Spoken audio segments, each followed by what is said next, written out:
ضلع گجرات کی 50 بڑی خاندانی دشمنیاں ختم کروانے کے لیے چودھری برادران RPO گجرانوالہ طارق عباس قریشی، DPO سید علی محسن متحرک راضی ناموں کے لیے مسالتی کمیٹیوں اور علاقہ کی ممتاز شخصیات کو بھی ذمہ داریاں سونپ دی گئی۔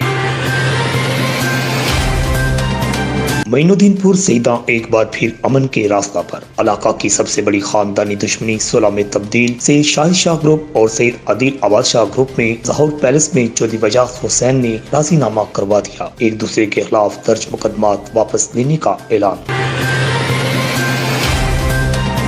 گجرات یونیورسٹی کے اثاثہ کی تنہائی روکنے پر فیکلٹی اثاثہ کا UOG میں احتجاجی مظاہرہ و ریلی۔ مطالبات کی منظوری تک اثاثہ نے بازوں پر کالیاں پٹیاں باندھ لیں۔ وزیر اعظم گورنر پنجاب سے ایکشن لینے کا مطالبہ۔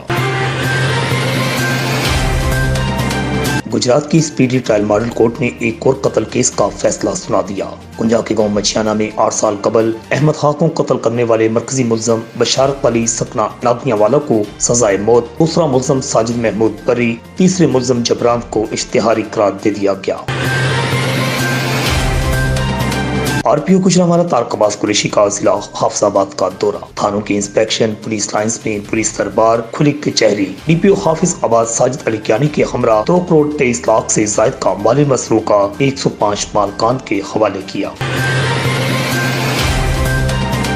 گجرات میں قتل کی ایک اور لرزہ خیز واردات۔ گاؤں شیر پور میں زمیندار عرف جٹ کو ڈیرا پر جاتے کلہاڑی کے وار کر کے موت کے گھاٹ اتار دیا گیا۔ نامور ملزمان کے خلاف تھانہ صدر گجرات میں مقدمہ درج۔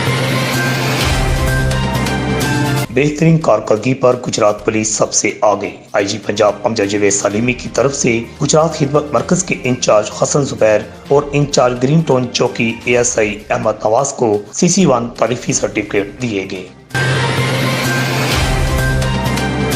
گجرانوالہ CIA کی بڑی کارروائی۔ بطور گروہ خلاقو گینگ کا کارندہ دبئی سے گرفتار کر لیا گیا۔ ملزم کاشف نے بتا نہ دینے پر سکول پر بھی فائرنگ کی تھی۔ DSP CIA عمران عباس کی پریس کانفرنس۔